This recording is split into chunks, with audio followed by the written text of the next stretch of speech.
Well, thanks for spending a little time with us. This is Sine Craft, and I'm here with MrAyrit, and we are auditioning the idea of an audio-only form of communication. Some might call it a podcast. I've heard that term thrown around. I've heard about those. You've heard about these newfangled things. For folks that don't, so I guess we're going to probably throw this up on our respective YouTube channels just to check the pulse, see if you all think it's a worthwhile endeavor before we invest too much energy into it. But in the future, it might be something you could download onto your iPhone or Google Android device or whatnot. But yeah, we're sort of playing with naming ideas right now. I think the leading contender is Audiophiles Anonymous. But love feedback on that as well. But anyway, just to kind of, before we dive in to some of the things we want to chat about today, I thought it'd be helpful just to share a little background. And I guess, MrAyrit, I'll start with you. Tell me a little bit about kind of how you got, how did you fall into the addictive cycle of audio gear buying, selling, listening, obsessing about? How'd you get pulled into this hobby? Yeah, for me, it really started with gaming. So I don't know, it's probably been about like 12 years ago. I bought like a gaming headset and thought it was crap. And I was like, there's got to be something better. And yeah, it just kind of snowballed from there. I come at it from like a budget-friendly perspective, or at least I used to. I mean, I don't know. These days, I'm maybe not sticking to that as well. But so I did a lot of modding of cheaper headphones and things like that just to get started and not spend a lot of money because I was a poor college student and didn't have any money. And It's I a good guess reason now, not to spend money. yeah, I guess now I'm all grown up and have a real job. So my budget has grown, but I still am kind of fighting the addiction to constantly try things and upgrade. So I was trying enough stuff that I thought I would start a YouTube channel and share, some of those experiences with people and try to help the community out a little bit, and having a little bit of traction with that and have been enjoying it. So, love making those videos and watching other people's videos, which is how I found you. So what about you? How'd you get started? So I guess sort of similar story. Kind of growing up, I always liked gear, like tech stuff, gadgets, whatnot. Always kind of attracted to that stuff. And audio, when sort of 5.1 for home came around, I got really excited about that for like watching movies. I had like a projector back in the day and the subwoofer and all the speakers wired out, and sort of like got really into gear at that point. Then kind of got over it. And then, I don't know, I got into vinyl. Like I somehow fell into that trap. And as I started listening to records and being like, you know what, this genuinely sounds like better to me, or it's a more enjoyable listen. We won't get into whether, vinyl or digital is truly better, but just I was enjoying it so much that I started tinkering with the gear behind it. What does a better cartridge sound like? What does a better phono stage sound like? What do better speakers sound like? And I was having a lot of fun with that. A lot of fun really actually getting into vintage gear and a lot of tube-based stuff. And the mystery of tubes started to, reveal itself to me. And I got very excited about like little low-watt single-ended tube stuff and high-efficiency speakers and, single driver speakers with no crossover, just like really kind of purist stuff. And then the pandemic hit, and I had a kid. I was like, those things that might have an impact on your life. Those two things, I don't know. They at least changed the way you listen to music at home, maybe. So yeah, I'd always had like decent pairs of headphones at work, but I sort of felt like headphones had a ceiling. Like, spend X dollars, but like, it's a ceiling. The rest is like diminishing returns to where it's just not even fruitful. But, as tinkerers will tinker, being trapped at home and not being able to play music too loud focused me from my 2-channel world to my headphone world. And it's been a wild ride. Yeah. And so much like you, I think I just started kind of trying so much stuff that I was like, you know what? I'm trying some weird stuff that I haven't really seen a lot of coverage for, and I'd love to just get more stuff in the world out there about this, whether I'm going to keep this pair of headphones or not. Like I got so much from finding videos of people talking through what their experiences was, and it helped me a lot in my buying decisions, that I just felt like I sort of owed it back to share back some stuff with everybody. Yeah, too, it makes you feel a little less guilty about going through a bunch of stuff. If you're like, well, I recorded a video about it, so, At least that's what I tell myself sometimes anyway. I don't Yeah. know. I don't know how you are. Sometimes I find myself buying gear anymore just because I'm like, oh, that'd make a good video. And maybe that's the wrong way to do it, but I don't know. I think there's something nice about like I do hold myself to sort of a standard of listening before I'll make a video. Like I need enough. I need enough time with it, and so there have been things that at first I got and I was like, eh. And then because I sort of forced myself, I'm like, no, you're going to spend your requisite hours. You're going to try this thing on enough different amps. You're going to like do your homework. You find that unlock. You're like, oh, but with this and that thing, this actually sounds really cool. So in some ways, having that deliverable for myself of the video made me a better listener. yeah, I agree with that. And that was actually one of the things that I wanted to talk about because it's early 2022 now, which is crazy to me. Sounds like the future, but Happy New Year. so we wanted to talk a little bit about like things that we've like learned, I don't know, along the way, learned this past year as we've been trying out all this gear. And that was one of the things that was on my list to talk about is just, I don't know, the idea of how to listen to a headphone, how to approach a new headphone, new gear. One of the things that I feel like I do is I'll listen when I first get it and I'll kind of make an initial impression and then I leave it for a little while and then I'll pick it up again later and see if I have the same impression or if it's changed. And shockingly, I would say a lot of the times it changes. If I try it on a different piece of gear or if I try it, change the signal chain a little bit or change the genre of music, I can go from really hating a headphone and then the next time I pick it up, I'm like, oh, I'm hearing something different this time, and my thought process kind of evolves a little bit. So, just that idea of giving a headphone kind of multiple tries and multiple settings, and synergy is another thing that it's blowing my mind how much difference it makes now, especially now that I'm trying like upper end stuff.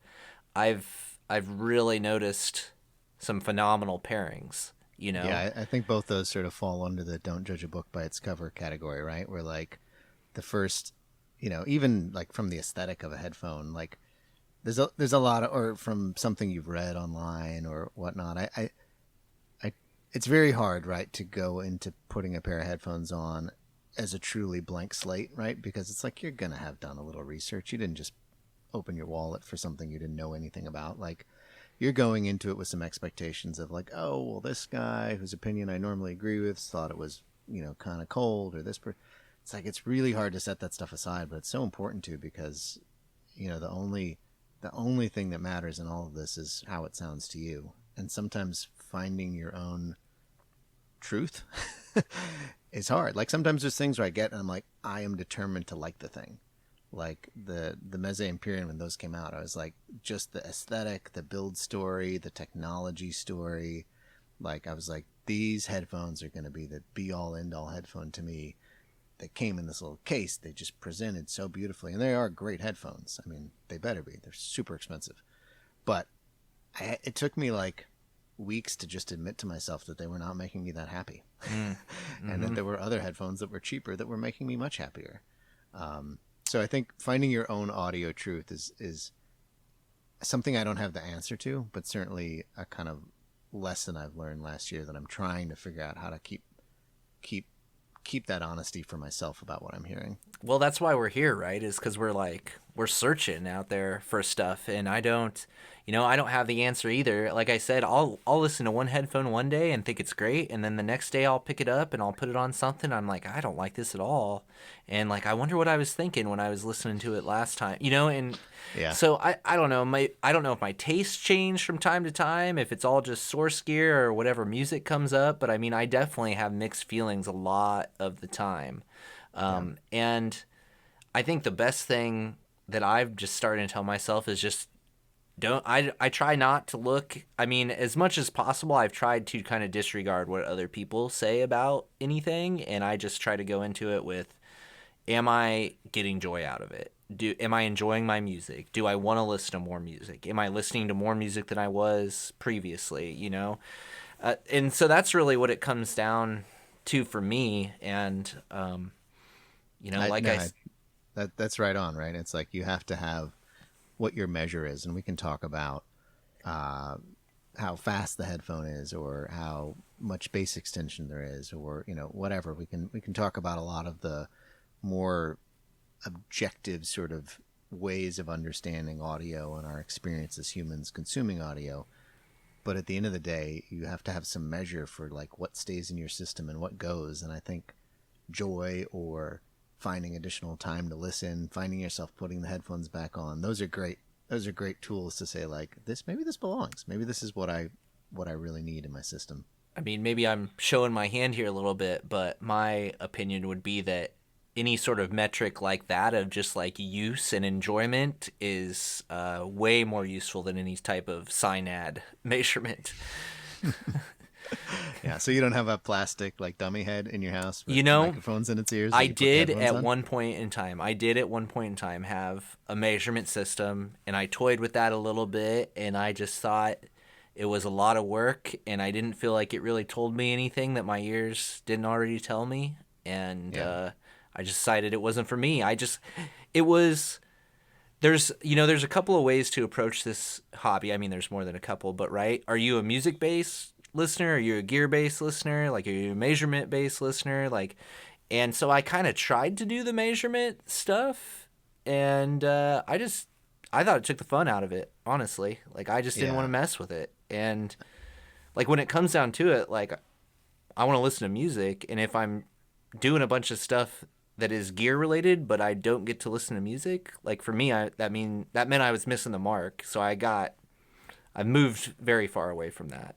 Yeah, I probably have like one foot in each camp a little bit, right? Like, I really do enjoy the like research and learning about a thing, and like, why does that sound that way, and like, what happens if you swap this ear pad, or like, what's the actual science of what's happening inside that air pocket around your ears, or like, so everyone thinks this cable sounds better. Well, that sounds like BS. Like, what is this cable made out of? Unobtainium? Like, how could it be better? And like, oh, well, it's actually, this material is more conductive, so that might not be better, but it's certainly going to change the sound signature. So it's like, on one hand, I love all that stuff, and I'm very thankful for the people who want to do the measurement. Like, I'm so happy we have them, because I do sometimes look at those graphs and say like, oh, I can see what I'm hearing, and that's sort of satisfying. But I'm with you. I don't want to do it.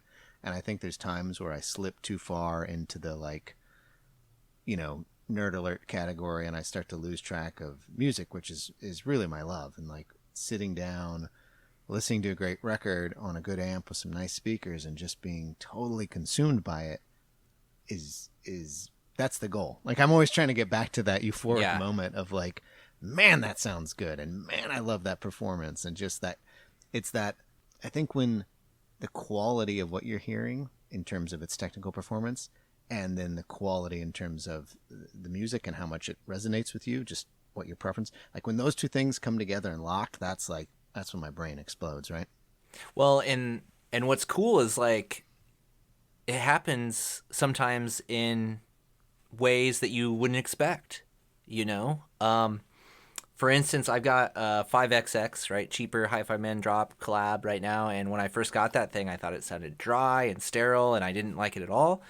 And then I kind of left it for a while, came back to it, paired it up randomly with a Dragonfly Black, which I picked up like cheap. And I also didn't like how that sounded with whatever I tried it with first. And then together they sounded like excellent. And I was like, wow, this is like an under $200 setup, and I am loving it. You know what I mean? So it's just kind of randomly finding that stuff along the way, as opposed to forcing it.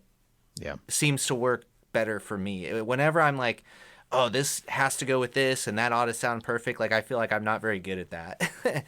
It's more like I just randomly plug stuff in, and eventually I hit a spot like with my ears where I'm like, ooh, that sounds good, and then I just listen to it more. Yeah, I'm sort of, just imagining you just going through, just plugging the headphones into random things around your house, just to be like, how about that? Is that good? What's with that? Is it blender? No, it doesn't work. It's honestly, it's not too far from what actually happens. I mean, there's certain things where, like, I mentioned I'm really into tube-based gear, valve gear, and I've just had so many good experiences where you do get the right like tube pairing for what you're trying to solve in your chain, and you're just like, wow, eureka.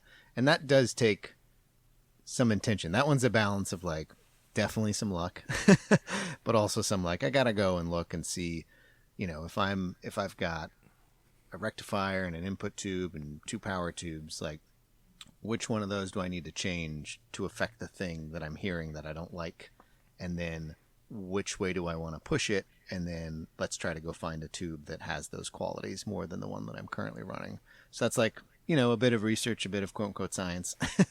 And then you plug it in and you hold your breath and you tell yourself that you nailed it, and then an hour later you admit that you didn't, and you go get another one and you begin again. But yeah, I love that hunt. Well, and I think too, it's like, I think thinking, a lot of us get into this and we go through this stage of trying a bunch of things thinking that we're going to find the one. And I think, one of the big takeaways from this last year for me is like, there is no one. I'm never going to have the one. Like I will have a few, it will be the one for a little while, and then I'll have another one. You know what I mean? I've given up on the end, and just embrace the journey, I guess, is where I'm at. There is no end game. There is only game. Yeah. That's how it is for me. I don't know. Do you feel differently? You think the perfect one's out there waiting for you?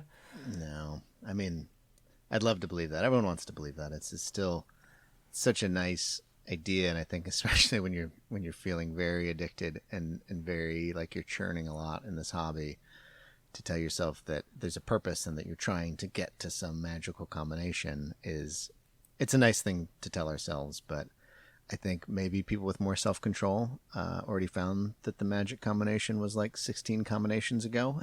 Yeah. Because they just stopped and they're like, this is good enough.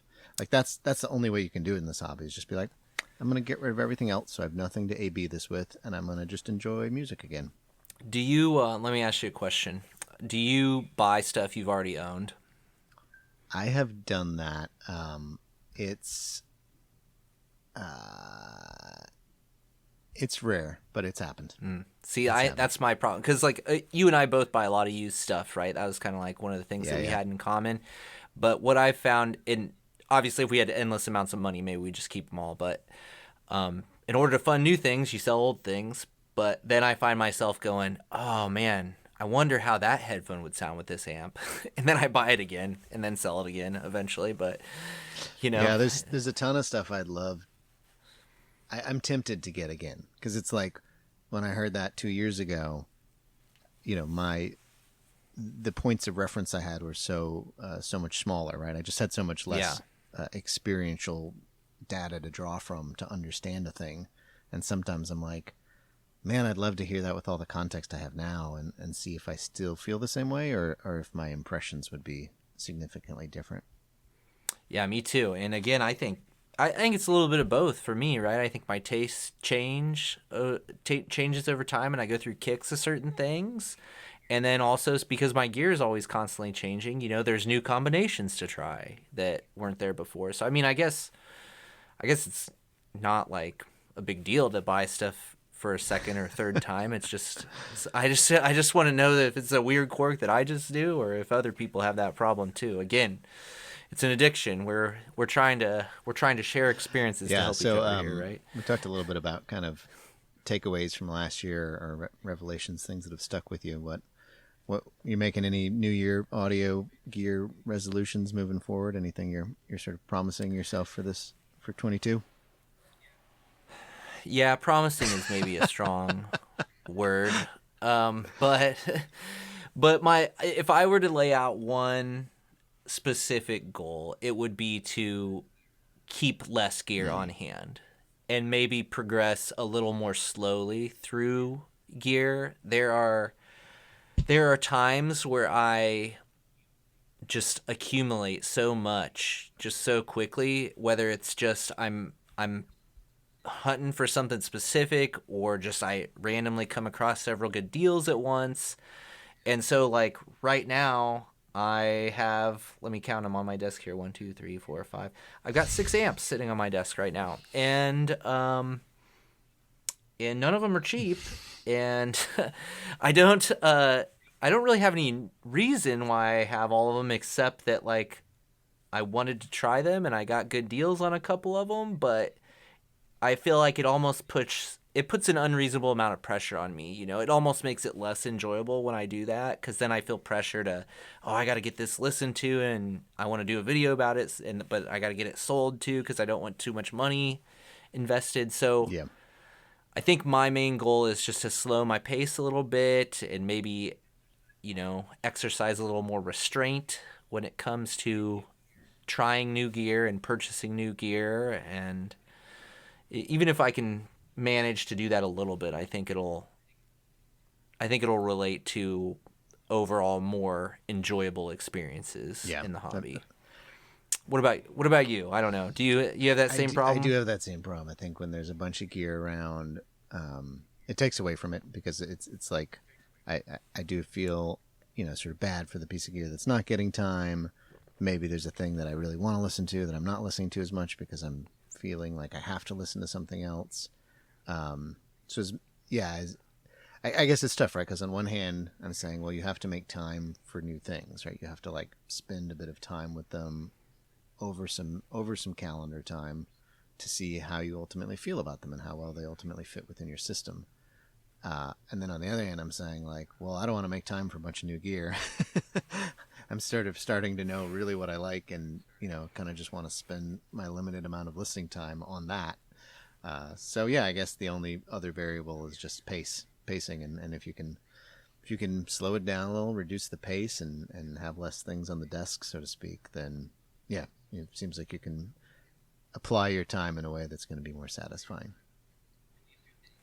Well, and the other thing that I'm juggling, and I think you're probably juggling too, just my understanding of people sending you gear. Like, I think both of us are getting several people sending us some things to try, and all that stuff comes with like a bit of a deadline with it. And maybe it's not like a hard deadline, but it's still, if you've got somebody else's $2,000 headphone, you don't want to neglect the fact that like somebody's being very generous and letting you borrow it, so you want to kind of do it efficiently. At least that's how I feel about it. So I feel like that adds another dimension too. And for me, it's hard for me to say no to people, and maybe I should, and maybe that should be a resolution too. But if somebody like contacts me and is like, "Hey, I want to send you this $1,500 headphone," yeah, great. Here's Here's my address. Looking forward to it. Please yeah, do. I'm with you. Yeah, please do. But maybe maybe I do that, too much at some points in time. You don't want the hobby to happen to you. You want you. Right. That's maybe a good way at the same time. I think this is to think probably about not, if you don't have a YouTube channel, this is probably not a problem you share. Although maybe you have your friends throwing gear at you, which is also awesome. Mm-hmm. But yeah, I mean, just thinking about what I want out of this hobby next year or this year. I do want more just dedicated listening time where I'm not swapping cables and have 3 amps powered up where I'm swapping the headphones. I want to make more time for just enjoying the music and listening to the gear as well, but listening like more dedicated, more focused, less A/B testing, less moving, less plugging things in and out. Yeah, that's a good goal. Yeah. More music focused and less gear focused, I think, would be a big goal for me. And I want to try, more music, more new music. Like that's certainly a goal for me too, is like try to find some new gems as far as music goes and expand my my repertoire and my library. How do you review? Do you do test tracks, like the same ones, or do you just listen to whatever you want at the time? Yeah, for sure. I have a never-ending playlist of songs that I think have interesting telling audio qualities, many that I've heard hundreds of times, so they are a reference for my brain and help me understand what's happening with a particular change in gear. Like, oh, now like there's more space in between the upper mids and the upper treble, and I can sort of hear more space there, or there's more definition coming in now. And I think that's helpful, like having a set of tracks that are really familiar. But then I also, like I said, I try to spend enough time with stuff, so it's like that's the headphone I'm listening to while I work for the next week, and like whatever new music I want to be checking out that week, I'm checking it out in the context of that headphone. So it's a bit of a mixed bag. What about you? Yeah, I mean, pretty much the same way. I don't have any like real specific test tracks as much as just kind of go-to playlist of just music I enjoy, you know? So songs, again, that I've heard dozens or hundreds of times, so I know how they're supposed to sound and how they usually make me feel and things like that. But again, I try to expand my music too. Like I really trying to search for some new music and find new stuff. So it's a mixed bag, I would say, for me as well. But again, I don't want to listen to the same Yeah. 5 songs over and over again. You know what I mean? I mean, there are songs that once I find a new song, like sometimes I do want to listen to it just over and over and over again. But I don't want to force myself to do that, right? That's anything that takes away my enjoyment from doing this stuff. Like I'm trying not to, you know, force that on myself. I'm trying to just give myself the leeway to enjoy myself as I'm testing and trying things out and making videos and making podcasts. Yeah. Like I just want to make sure I'm having Are fun you the having whole fun time right I'm now? doing Is this it, fun? you know? We having fun? Good. I am having Good. fun. You gotta check I am in with having yourself. fun, right? Well, this is no. This is why we need to start these things, right? Is because I don't. I mean, I don't know about you, but I don't have a local. I don't have a local Audiophiles Anonymous group that I can go talk with people about this stuff with. So that's why it is really fun for me to get a chance to have some of these So discussions. I wanted to, yeah, we were talking about sort of new music. How do you find new music? What's your typical path to finding new bands, new tracks, new stuff you want to listen to? Yeah, probably my favorite way is NPR Oh, Tiny yeah. Desk concerts. Oh, yeah. So you a fan? I love them, man. I found so many great artists from that. So that's kind of just the constant in my life of like whenever one of those comes out, like I always try it. Like it immediately goes on my watch later list, and I will at some point listen to it. Do you, I don't necessarily listen to them all, but you know, I'll at least start them, and because it's such an eclectic mix. Like certainly not everything on there is going to hit your groove, but you know, I'll try them and at least expose myself to it and then make a decision. But that's my number one. I mean, just on I'm a big hi-fi guides forum guy, so that's just kind of my forum of choice, I guess, for chatting and discussing things. And so they have a listening to tonight thread that I hop on and just kind of run through every now and then and try that out. that's fun. I mean, those are probably my 2 main ways. What about you? I definitely like all of NPR's music stuff. They're all songs considered. Podcast has a bunch of variants to it of like New Music Fridays and then longer form and guest hosts and stuff. So that's a good source. I'm a big BandCamp listener. If y'all don't get down on BandCamp, it's pretty fantastic. Just there's a good bit of discoverability there because you can sort of. Would you tell me a little bit about that? Because I just watched a streamer review thing earlier, and that was mentioned. What you want to give like the 30-second Sure, rundown yeah. of So what BandCamp is basically is. a site that allows artists to sell their music to end users without really a middleman. I mean, BandCamp's the middleman, but their fee structure is very minimal compared to like how much money somebody like working through a label would end up getting for their music. So you can buy it digitally. I buy a lot of vinyl there, so there's a lot of people there who are like and there actually are some labels as well on Bandcamp too, so it's not anti-label. It's just a kind of more direct connection to the artist and where the money ends up in the artist's pocket. But what you see is a lot of like smaller artists that you might not necessarily discover on like Spotify or something. Like they're just not going to raise up in the algorithms high enough to kind of get noticed because they might be starting out. So for I like a lot of jazz, a lot of like newer currently being made jazz, and a lot of that's happening in Europe and in the UK, and they're pretty international collective in general, but they're pretty big in Europe, and so just find all kinds of cool stuff there. Where it's like, here's this little jazz group I would have never ever came across through another channel. They did like a Bandcamp weekly kind of podcast as well, which is pretty fantastic for discovery. Yeah, that highlights well curated. Yep. Highlights new people.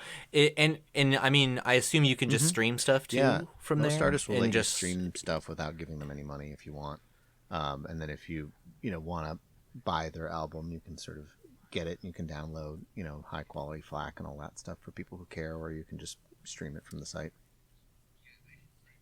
Yeah, I should say too is like another big way that I do it is just I mainly use YouTube Music just because I pay for YouTube Premium, so like it's just free, so I oftentimes I'll have another service that I'm like I kind of cycle through free trials as they offer them to me, just so I have something to compare to. But I mean I do like the Discovery mix. They put out like a weekly Discovery mix based on your listening and things like that. So I usually listen to those too and just see if there's anything there that trips my trigger and does that. But the BandCamp thing sounds good. I might have to check that out. It's a fun spot for discovery, and then it's sort of the model of other social media where you can follow bands you like, follow other listeners that seem to have similar taste to you, and so you just kind of get a feed built for you of stuff to check out. And it's not like a daily thing for me. That's more one I might go in every couple of weeks and just sort of catch up on what's new, what's shaken, and then I do end up buying a lot of vinyl there, which is hilarious because it's like, I'll be buying from some Australian band or some German band, and like usually you're buying it in advance of the pressing, and then there's like the overseas shipping time, so it's like it'll be months and months, and then this record will show up on my doorstep. I'll be like, I have no recollection of what this is or when I ordered it. So it's kind of like a present I give future self. Future me. Future you. That sounds kind of fun. I got to tell you, I don't know that we should get into it today, but at one point we should do a talk about vinyl, because I'm not sold on it. But I mean, I have a turntable, I have a couple of records, but I just it hasn't lured me in yet, and my wallet is happy because of that. But I mean, I feel like I could be swayed maybe in the right circumstances. I just haven't. It hasn't hooked me yet. I would want to do that to you, honestly. I would say just walk away. And I haven't met that many people who are more headphone listeners than speaker listeners who love vinyl, and for I think vinyl. There's some very practical reasons for that. But yeah, we can definitely talk in a future episode about vinyl, because it's a topic I care a lot about, but I'm not really interested in trying to evangelize people for, but I'm happy to share my story if folks are interested in what I think. Yeah. Okay, so any other New Year's resolutions that you have, or any big surprises from this past year, big learning moments for you? I think what's interesting, so many flagships came out last year. Like, it was the year of just big dollar crazy headphones from Meze, hifi, Audeze, like 3 times over. A crazy year. Yeah. So there's just a lot of Dan Clark audio. There just a ton of stuff came out in that really upper, wallet destroying territory. And I think what's interesting is that there's still a ton of headphones from 3-6 plus years ago that compete from a performance standpoint with the latest and greatest. So at any price, which makes a used market is excellent for past flagships. It's a really great time if you've been wanting to try higher end stuff, because buy an OG Clear for $600. Prices are getting really pushed down. Yeah. Which is great, because you've had a chance to listen to some of that stuff, right? Because you had the LCD5, right? You got to listen to. What other ones did you get to listen to? I mean, did you feel like anything that you've listened to flagship wise that's new? Do you feel like it's, I don't know, did it grip you more than some of the older flagship stuff that you've listened to? I think that what you're getting is just more and more flavors, right? You can definitely argue some technical performance increases here or there compared to, comparably priced headphones of years before. But what I don't hear as I listen to some of the newer high-end stuff is just some sort of revelation, just some sort of like, oh my gosh, the old stuff is now garbage because this stuff is so great. Like I guess the lesson for me is just that we're kind of we're kind of past that. You know, I don't think we're going to have Yeah. a breakthrough thing that is so differentiated that it makes everything else obsolete. I just don't see that. Like, I think we've already come so far with audio reproduction technology and with headphone technology that we're just working in the margins now. Or working on, I know you talked a lot about like LCD5, how it's like that the sound wasn't that big of a revelation, but it was like a complete design shift where they're making it lighter, they're making it more ergonomic. You know what I mean? To where it's like it's a refinement stage at this point, as far, but instead of a brand new revelation. I mean, that LCD5 in particular, is definitely offers something different than Odyssey has historically. But one of the things you note about a company at its level of maturity now is that you look at the old LCD series that were these giant round things, and how they're put together, the headband system, all of it is stuff that you can do without insanely expensive upfront investments in your production line. So there's just certain things in terms of how things are manufactured, like ZMF, right? ZMF uses very sort of rudimentary, kind of craft-oriented ways of making things. They're not better or worse, but there are limits to what you can make if you're making 100 of a thing versus if you're making 100,000 of the thing. And investing in big, expensive tooling and all the research you have to do around materials and just all this stuff you can't do when you're a little company. So as you see where Odyssey is now compared to where it was 10 years ago, and like the way in which they're making headphones is dramatically different. Yeah, they've evolved as a company, just as they've cornered some of the market and built up some of that now, does following. But again, back to the sound. Is the sound as revolutionary as the way in which they're making new headphones? I don't know that it is. Like I said, I think we're kind of in the margins now. We're just in the refinement territory, and I think it's really, whenever something new comes out, people go bananas in anticipation of it, right? People lose their mind, whether it's the newest amp or the newest headphone or the newest DAC at any price point. People get their wallets out, they get on the waiting list, they're ready to go. And I guess it's like, we all got to take a beat. It's like the stuff that's out from 10 years ago is still great and still enjoyable. So we got to just chill. Well, yeah, and just because its technical ability is 5% better, whatever arbitrary number you want to put on it, doesn't mean you're gonna like it better. I mean, because at one point I had the LCD2 pre-phaser like a 2012, and then I had like a 2019 LCD2, and I kept the phaser or the pre-phaser. You know what I mean? Like, I like that one better. Was it as accurate and as technically detailed? No, definitely not. But it didn't have the same character the old one had. You know what I mean? So it's you just gotta, again, you gotta go for your enjoyment. And if you think the latest and greatest is gonna give you more, I think you're gonna get let down. I think just do what you want to do, but you're wrong. No, I know what you're saying. It's like I think that chasing the spec sheet is, maybe for some people that's great, right? If you have a measurement rig at home, and you're like genuinely like eager to like dial in that perfect like waveform, and like that brings you happiness, then awesome. Yeah, keep chasing that stuff and keep getting the thing that's got the 0.000% lower noise floor. But I'm with you. It's like, in terms of pure enjoyment, like, it would be amazing to get to listen to gear without any knowledge of it, right? Like, I have a friend in town, and I've been supposed to, like, he likes audio. He's got a turntable. He's got a decent set of speakers he bought off Craigslist. He's got a good ear. He's a musician. Like, he's primed to be in this. He likes tech and stuff. But he's not into this space at all.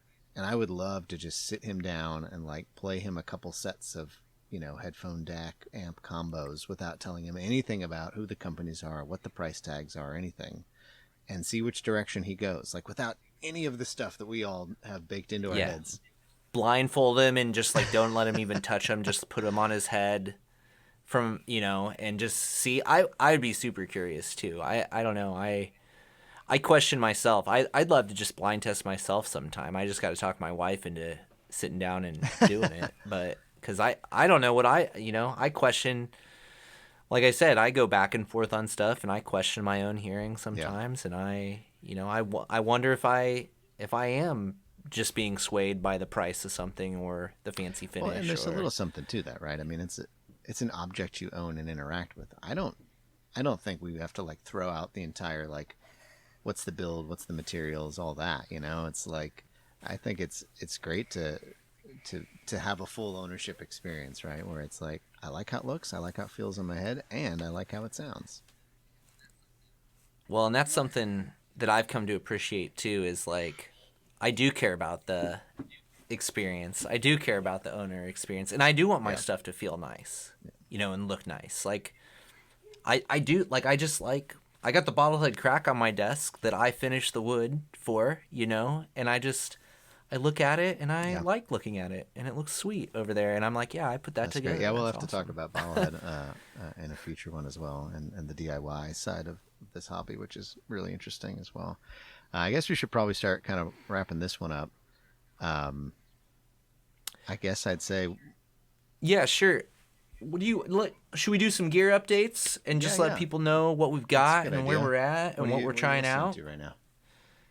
What's on your head right now? So I got an Alex on right now. And the reason for that is I had the Utopia somebody sent me like a couple weeks ago, and I love that thing, man. I was so hooked on it. That through the bottlehead crack, and I was just grooving. Nice. I just couldn't get enough of it. So I don't have the cash on hand to buy Utopia right now, but I was like, oh, I'll get another Focal and see if it'll give me what I want out of it. I put some Taconi fenestrated pads on it, which are more like the Utopias, and I got a good deal on it. So it's filling that niche for me right now of like an energetic, dynamic headphone, the intimate. So it's not a Utopia, but it's Yeah, filling the niche for me right now. Have you yeah, got the yeah. Utopia yet? It's Did on you get loan, one? maybe from our mutual friend, but I don't know which way it Mm-hmm. bounced. But yes, I have a Utopia right now that I'm listening to, and it is a very exciting headphone. And I think you and I had talked at one point about being sort of maybe not the biggest Focal fans to date. Like we'd both like appreciated ones we'd heard, but never like fallen in love or wanted to keep them. Um, I don't I don't think the Utopia is ultimately at that price point going to be the one thing I would keep. TBD, but so far it has not. It's It's really good good, though, and I right? think it's It doesn't have the same. It definitely doesn't have the same hesitation for me of like enjoying it as the Alex or the Clear that I've tried or any of the other ones. Like sometimes I'd be like, I don't know, but the Utopia never had that for me. It was love at first sound with that thing it's a for me. very good headphone. It's got a great like dimensionality to it that's really addictive, and the bass is really great. And yeah, it's impactful. It's Mm-hmm. speedy. It's definitely a Well, punchy headphone. see, but I think too, like that's a situation where last time I owned the Alex, I didn't have the Mm-hmm. crack, and I love in these Focal headphones. Like the bass gets a little loose, but man, it's so Yeah. lively and fun and organic on the Well, and I crack though. told So a guy I know I that's think, pretty committed to the Utopias that I was getting a pair to listen to, um, and he was asking me about my chain because he's like, you like they can get a little painful, a little shouty, a little too energetic with the wrong chain in front of them. And I think tubes are a great way to drive them. He's really yeah, committed to 2A3 based headphones, so he had the Eddy Current aficionado, and then switched to the Donald North Audio Stratus, both big boy 2A3 powered headphones. And the 2A3 is a great tube. It's just one of these really magical musical mystery tour tubes that I could see being kind of a perfect fit for that headphone. Of like, it's like I feel like the Utopia shows up at the party and it like had a few too many cups of coffee, and it's like it's really funny and you're laughing at it and having a great time, but you're also like, man, you need to just take a beat. And he has like his first half a drink, and then you're like, oh, there he is. There's Utopia. Well, and this is we've talked about before is how do you decide what's in your collection, right? So I don't think the Utopia wouldn't be the only thing I'd want in my collection, and the Alex isn't the only thing I want in my collection, but because I need some stuff that's more chill sometimes, you know what I mean? But I do what the Utopia showed me was I want something like that in my collection. You know what I mean? Like I need to have something like that for if I just need to just go and just rock out for a little bit and just really get into things. So I've got the Alex here.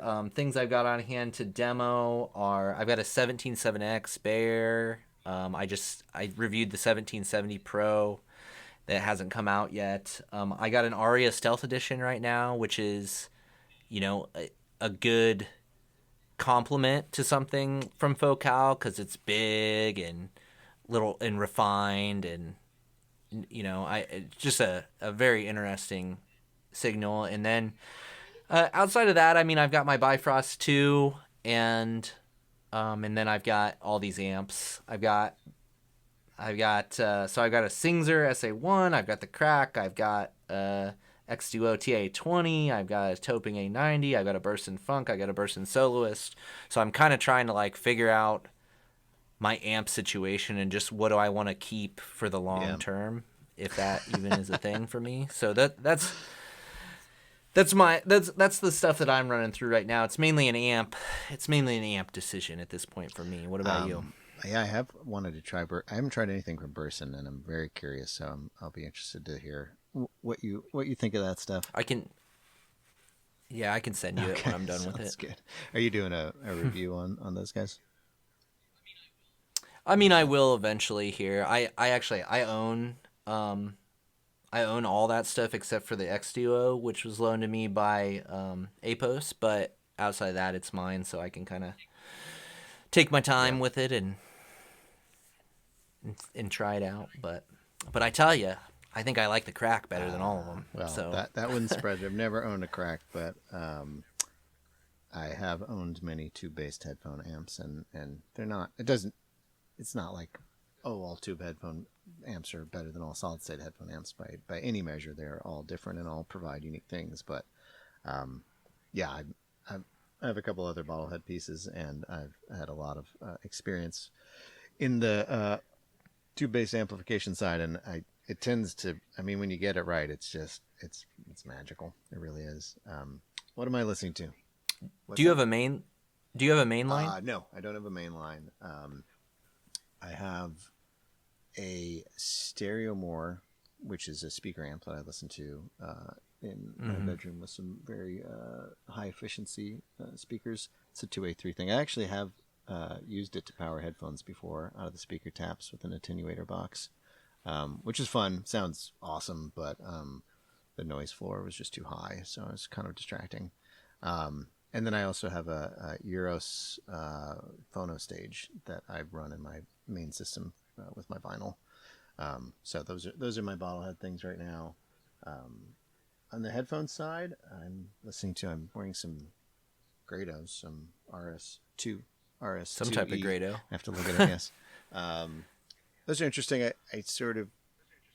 I like the what is it, SR80E, or now it's SR80X. I was like, I just bought another one of those. That's another one of my second time. It's kind of a gateway drug headphone. Just because I think it's just fun and different and sort of has a bit of a different perspective than a lot of things, and its price point. Someone was selling one for like $65, and I was like, yeah, I didn't review it last time. I better just get it and try it. So I wanted to hear something a little up the line in the Grado line.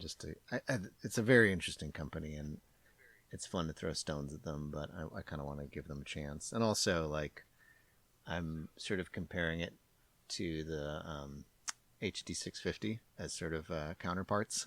So sort of Germany versus the USA, and sort of like clinical audio perfection versus like, isn't this fun? So they're fun. So anyway, I'll probably do a little review compare of those two. And what else am I listening to? I am listening to the Utopia right now.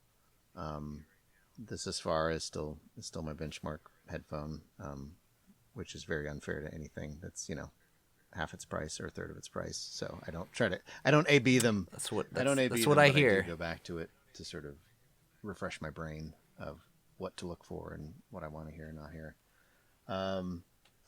Yeah, I don't know.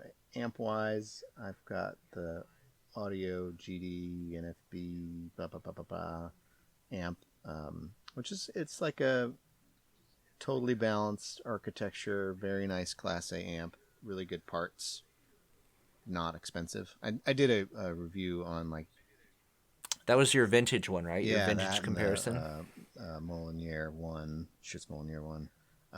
Just in terms of like how much great, like really powerful balanced amps there are out there now in the used market for in that $300 to $400 price point. Like you can get some just ridiculously good gear. So those both fit into that category. Well, yeah, I mean it's kind of happening in the audio industry here where it's like perennial releases. So if you don't mind getting something that's a couple years old and isn't the latest and greatest, like you can get some phenomenal gear for nothing almost, very, very reasonable prices. And I know like what the Toping A90 was, it's maybe like a year old, two years at most. And that was what, when it first came out, like $550, something like that, $600. I bought mine for $300. Was like the bell, like it's like all the... Right, it's like the best measuring amp, whatever, but it's because they're releasing so many of them, it's just the prices are just falling so low, which is great for people like you and me. If you want to try a lot of stuff and you have a modicum of patience, you can hold off for 12 months. The world's yours. And that's what I think is so, like, that's what my takeaway from last year is, just like old gear competes with new gear. And so I think when you're trying to figure out what you want and what's going to be the right set of stuff in your system, don't look at like what got released this year. Like, stop that. Like, look at what's been released in the past 5 years or further back. I mean, I had amps for my 2-channel stuff that were like 50 years old and sounded awesome. So it's like, maybe the oldest one. No, yeah, for like 40, 45 something years old. Like, so I think if people can let go a little bit of like that latest and greatest and having to have that new fresh from the factory smell when they open something, then I feel like your pleasure per dollar ratio in this hobby goes up exponentially, for sure.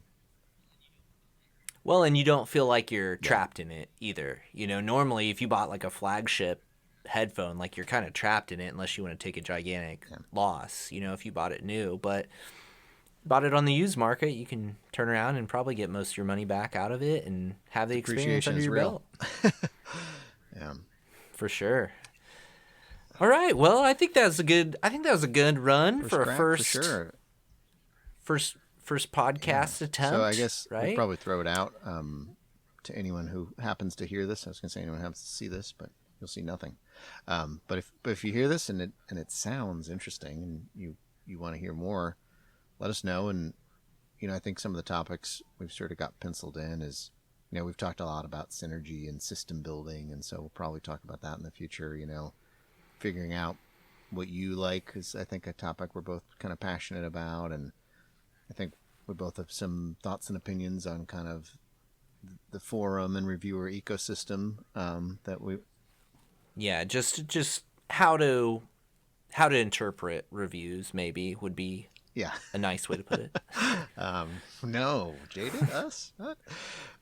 So yeah, I think lots of stuff coming down the pipe. I think we're also interested in probably talking to folks, other people who might attend our audiophile addicts meetings from either the industry or just other hobbyists like ourselves. So, well, and what kind of a format do you think is good? Like, we'd be interested to hear. So these will go up on YouTube just because that's what we've got going right now. But we're thinking typical podcast stuff. If you are you interested in getting involved? Is this something you'd want to listen to live? Would you want a Zoom that you could hang out in? Or, we've looked at some podcasting services where people could like call in. Is that something you'd be interested in? Or just, YouTube live or what? Just we're kind of just feeling out like what do people want? What would work well for this type of format? And that where I think we're both on the same page where we feel like it'd be nice if we could get some more people involved to chime in, questions, comments, things like that. Yeah, so for sure. Cool. Well, if you made it to the end, congratulations. Let us know what you think. Yeah, definitely appreciate it. The time with your ears when you could have been listening to great music on great headphones, but here you are spending time with us. Cool. Well, Happy New Year to all. And Happy New Year, everybody. Yeah. And we'll see you soon. Good.